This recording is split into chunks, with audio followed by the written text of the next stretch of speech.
You are listening to the Slow Living Podcast, and I'm your host, Stephanie O'Day.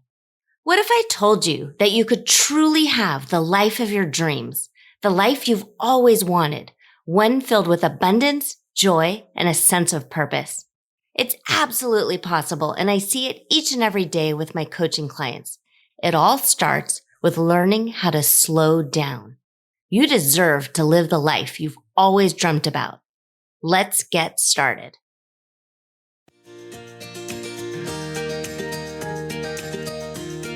Today, we are going to be talking about mindset and what that means. And I'm sure you've heard it before, and many people say kind of flippantly, mindset is everything. But what does that mean? And is it true? And do you think that mindset is everything? And if you don't think mindset is everything, does that mean that you have a negative mindset? And we're just going to kind of play around with that and think about it. And I'm going to share some of my thoughts and some of the mindset work that I do with the women that I work with and my students in the Simple Shortcuts to Peace course.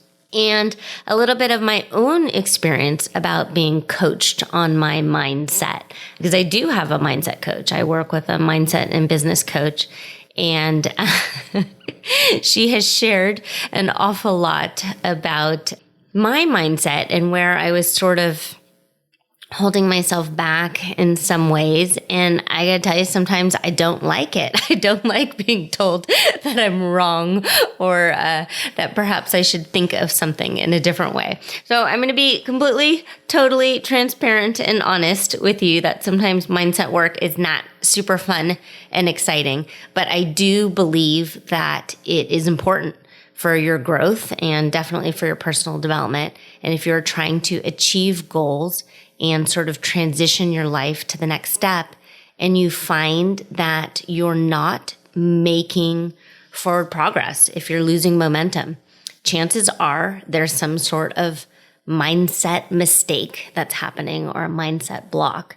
And having somebody else take a look at your brain, have a second set of eyes on the thoughts and the things that are holding you back can be very, very helpful, I have found. So let's think a little bit about what mindset means and what I think about it means. I really just sort of liken it as shining a flashlight on my thoughts and paying attention. And I think we all sort of realize that there's a bit of a constant dialogue happening in your head, in your brain all the time. When you're driving, when you're trying to fall asleep, you are talking to yourself, and that's your brain talking. Some people call it the conscious or the subconscious. Sometimes you're aware of it, sometimes you aren't. And my best suggestion would be to try your hardest to be aware and listen to your thoughts. Sometimes people try and clear their brain, and they're trying to get into a quiet mind or a quiet brain when they're trying to meditate or to do yoga. But if you are not a lifelong yogi and you aren't much of a meditator, it would be very, very difficult to quiet your brain. And so in the beginning, if you're just starting out, pay attention to it. Pay attention to all of the thoughts. And if you can, try and write them down. Try and do a brain dump, or kind of, some people call it a thought inventory, and write down some of the recurring thoughts that you might have and try and dive deep and shine a light on them and see if they are helping you in any way or if they're hurting you. And if they're hurting you, that's great, because then you have something right away that you can work on. But some of the thoughts that we have can be a little tricky. And so you might really want to kind of sit with them for a while. So have you seen the movie Zootopia? Because I think out of all of the kind of recent Disney Pixar movies, that movie Zootopia is just a great example of paying attention to your thoughts and your mindset right in front of you. And it's just such a great illustration. So the bunny in Zootopia wants to be a police officer, and she has decided that she is going to be a police officer. And she has many, many, many people telling her, no, bunnies can't be police officers. And she is completely and totally ignoring them. And she has made up her mind. She has programmed her mindset. She has decided, I will be the very first bunny cop. And she goes for it. And she has lots and lots of setbacks, but she is determined. She has decided, nope, I'm sorry, I'm going to be a bunny cop. And she does it. She moves forward. And then I think that is such a great example, one, for our kids, but then two, just an easy way to see it play out while watching this movie of what just changing your mind and just not accepting something as being set in stone, and finding a way around it. When I was first hunting for a literary agent, I queried, and this was back in the snail mail days, I queried, I think, about 75 or so literary agents. And I kept getting the self-addressed stamped envelope returned back to me with a form letter that said no. And it was kind of discouraging, but I had this thought in my head, and it was actually my friend Jenny shared it with me. She says, you only need one. Like who cares? Who cares about all of these no's? Because you only need one. And so that was the mindset. Every time I opened the mailbox, I had that thought. I only need one. There's 8 letters here, and then they're probably all going to be rejects, but it's okay because I only need one. I only need one. And I just continued with that mindset. It actually took a few years to find the literary agent, but I had that mindset. I only need one. I only need one. And it eventually played out. But it keeps you going instead of giving up when you are faced amongst insurmountable odds. And it's just sort of leaning into the thought that feels good, that literally feels good. So the actual definition of being mindful and staying mindful, it's a psychological process that allows you to pay attention to experiences as they happen without judgment, and you're just being aware. It's about fully attending to what's happening, to what you're doing, and where you are. And when you're mindful, it plays a huge part in emotional stability because it represents one single factor, and it allows you to not be overly reactive to the negative situations when they're happening in your life. So instead of getting the reject letters and beating myself up and thinking, God, Steph, you're such an idiot. It's so stupid. Why would you even try to do that? Of course, this isn't going to work. Who do you think you are? None of those are thoughts that are helpful. And trust me, they're very easy, very easy to come up with when you are faced in a situation that you don't like, or in a situation where you might feel a little embarrassed, or a situation where you kind of feel less than. It's very easy to come up with the thoughts that don't serve you. And so clinging to you're doing a great job, just keep going. When all else fails, put one foot in front of the other and just keep trudging up the mountain and just keep trying. And when it came to the literary agent, you only need one. And just clinging to that thought is what will help you achieve whatever it is your long-term goal is. A lot of the women that I work with have weight loss as their long-term goal. And it's really difficult when you have decided that you made a mistake, or that you slipped up, or that you said yes to some sort of food that wasn't in your eating plan, or something that you didn't want. It's very easy to beat yourself up and think that you're destined to be a fat loser, idiot, gosh, you're such a pig and you'll never amount to anything.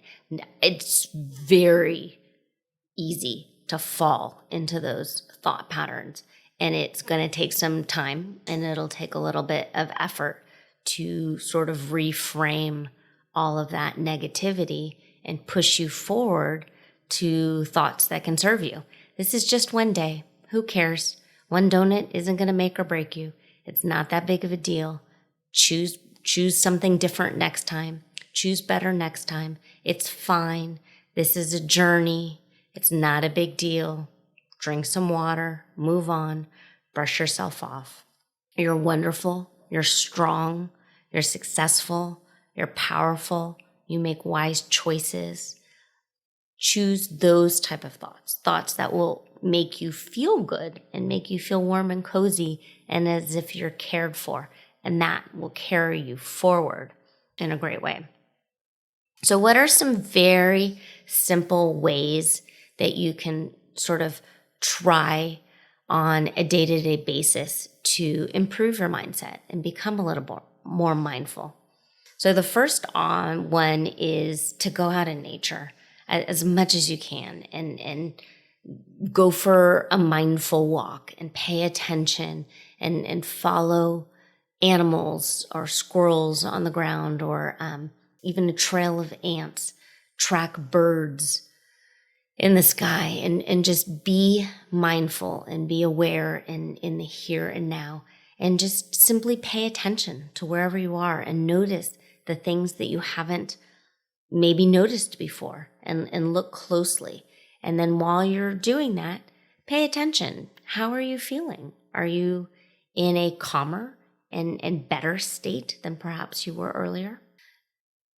Do a self check-in is another really great thing to do. This is wonderful if you're stuck in traffic or on an airplane, and just sit and just think about it and see if you can feel the top of your head, and then see if you can feel the top of your ears, and then kind of unclench your jaw. Relax your shoulders a little bit. Move your neck around slowly and feel each vertebrae. And just then very slowly move down your body, move down to your upper arms and your elbows. Maybe flex one bicep and then the other. And then just sort of do a body audit and just move slowly. And the slower you go, the calmer and more relaxed you will be. And you'll have to quiet your mind in order to listen to what you're telling yourself and what the next thing you're going to do in your body is. So it'll keep you from being upset that you're stuck on an airplane and you're feeling a little claustrophobic-y, or that the car in front of you is stalled and so you can't move in your traffic. And so none of those thoughts are going to help you because there's not all that much you can do about it. But if you do a body audit and sort of stay still and pay attention, it will really help and move you forward. A running list of what you're grateful for. So we've talked before about kind of maintaining a gratitude journal, and the third state or the third step of living a slow life is to stay positive and pay attention and stay in this state of gratitude. But if you kind of have this running list of the things that you're grateful for, you can sort of start to recite it to yourself and just kind of think about it each and every day.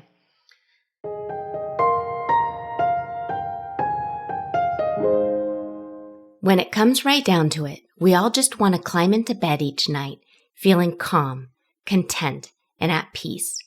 We want to know that we were able to keep all the balls in the air and were productive without neglecting our own needs and wants. I know, I get it. That is why I recorded a free masterclass on the 10 things happy, successful people do each and every day, and I'd love for you to join us.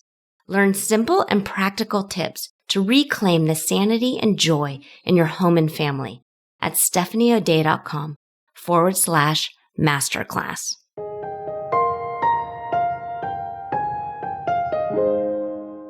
I've mentioned it before that I work in an elementary school right now, and we spend actually a lot of time in the classroom talking about having a growth mindset versus a fixed mindset.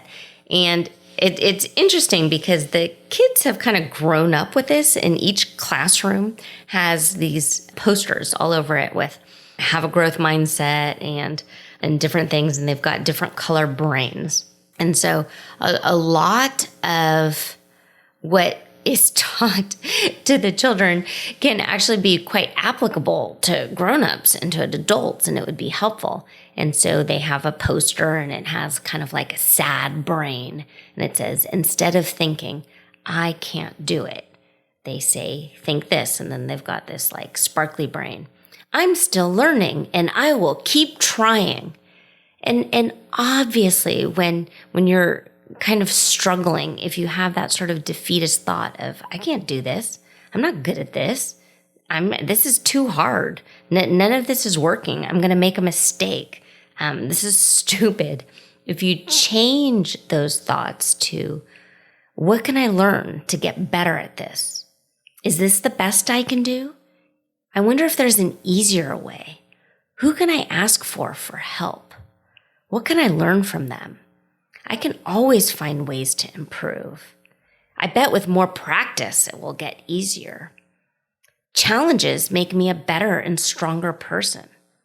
I'm going to try something different next time. So just those thoughts just feel better, and it keeps you moving, because if you have that thought of, this stinks, this is too hard, I'm never going to get this, your brain just sort of shuts down. But if you have the thought and ask the question, I wonder what else I could try, your brain then immediately starts kind of chewing on that and trying to do something different. And especially when you are working towards a goal, if you think you like a little stumble and you think to yourself that you'll never get there, or I'm doomed, versus, that was just a little hiccup. Tomorrow is a new day, and I'm gonna do even better, or I'm gonna try this instead tomorrow. You immediately sort of put yourself in this different mindset. And a lot of the thoughts that you have are sort of buried thoughts and kind of things that probably were programmed at a very young age. So a lot of the times when you're doing mindset work, I sort of liken it as the thoughts that you have the most are the ones that are right there on the surface. And so if you've got like this big kind of storage unit, like a public storage unit, and there's no light, and so you've just got the flashlight from your iPhone, and you walk in, and the flashlight just immediately sort of picks out the first box. That's what you see. But the farther and deeper in you go, and you're sort of shining your flashlight around, you'll find thoughts and things that you may have forgotten were there. And it may be something that you kind of need to process. And the more you do it, the more you're going to find that you just no longer have these sort of negative thoughts that you don't even know are in there, because you've shined a light on all of it. I said earlier that I have a mindset and a business coach. I can start the day thinking everything is fine and great, and then I'll meet with her and she gives me an assignment or something that I probably should do that I don't want to do. And I'm kind of annoyed, even though she might be right. And I was trying to explain how it felt, and it reminded me of my dad and his fish tanks. So if you have ever cleaned a fish tank or had a fish tank, you can have a very like normal looking fish tank. But if you put your hand down there and you kind of stir around the pea gravel out of the aquarium rocks at the bottom, all of this stuff sort of floats up that you now need to deal with and clean the water and clean all the gunk out. And it's like fish algae and residue from the fallen food. So it's a lot of that kind of gunk. And the more you clean the fish tank and the more you do this, the less gunk that floats to the surface. And that's what mindset work, how I envision mindset work to be is the more I do it, the more I pay attention to, oh gosh, Steph, this is why you procrastinated on this writing project. It's because you actually think that you're not a good writer in this way, and you're feeling uncomfortable and you're feeling vulnerable and you don't want to put yourself out there and you don't want to work with this new editor because you're intimidated by them because they're from New York. So because of that, you're procrastinating on your deadline and you're missing things and you're not asking for help. So, but by paying attention to that, by kind of stirring that gunk up, it clears it away. And each time new things come up, I'm a little better at it. And a lot of times the new things aren't really new. They're variations of something that I've already seen before. And that's what you're going to find the more you start paying attention to your thoughts. So we talked a little bit about weight loss earlier with some of the women that I work with who are interested in weight loss, and they read the 246 Eat book, and they're still finding that they have these great ideas and they want to stick to a particular eating plan, but they find themselves, in their own words, sort of self-sabotaging. And so they're asking for help. They're asking me, let's kind of shine a light on my thoughts here. What am I doing wrong? What am I incorrect about in my thinking? What is the mistake here? And a lot of times it's fear. It's fear of missing out. It's fear of with kind of the idea or the negative thought that they'll never get to eat out at a restaurant again. They'll never get to have a margarita again. They'll never get to have fun again. And just sort of exploring those thoughts and realizing that they're not thoughts that are helpful. And there's definitely a way to do all of the things and still meet your goals. I've got one last example that I just kind of want to share. And it's about luck and deciding that you're a lucky person and deciding that things always work out for you. And I do think I'm a lucky person. And I do think my family happens to be lucky. And our best example is when we travel.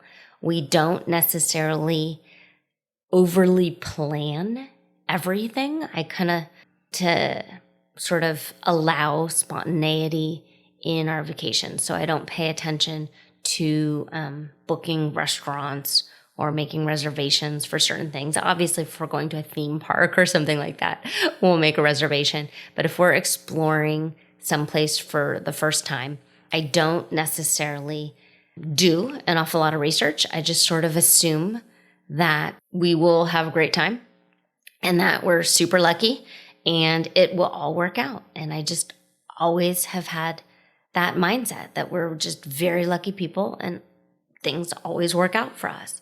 So that happens to be true every time we're traveling somewhere and somebody will say, oh, I heard it's going to rain that day, or, oh, I heard that the weather isn't going to cooperate. I don't pay attention to the weather. I don't really look at it and worry in any way. If I can see in the weather app that there might be some rain, I think, oh, interesting, it might rain. Okay, whatever, it doesn't matter. We have great luck. And I just sort of push that aside. And it just always, knock on wood, I'm going to knock on wood right now, works out for us. It's just not something I'm going to worry about or focus my brain power on. So that is kind of my last little bit of a takeaway is decide that you're a lucky person and keep that as your mindset. And as you go through your day and as you go through your week and your year and your month, assume you're going to always find the dream parking spot. Assume that there's not going to be major lines at the grocery store. Assume that everyone is smiling at you. Assume that they're going to open the door for you and everything will work out.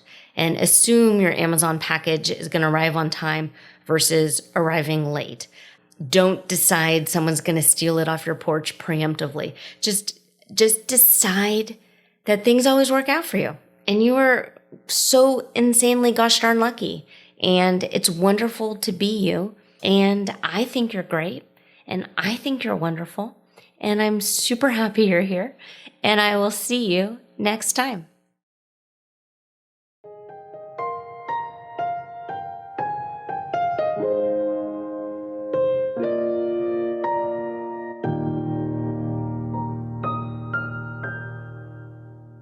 Do you have a slow living story to share? Leave me a voicemail at stephanieodea.com/podcast with any questions, comments, feedback, or testimonials, and I will be sure to include it in an upcoming episode. Also, if you found value in this episode, please share it with your family and friends and subscribe through your favorite podcast provider. The more you share, comment, and leave positive reviews, the more people we can reach and share the slow living lifestyle and messaging. Thank you, Slow Down Society, and have an absolutely wonderful day.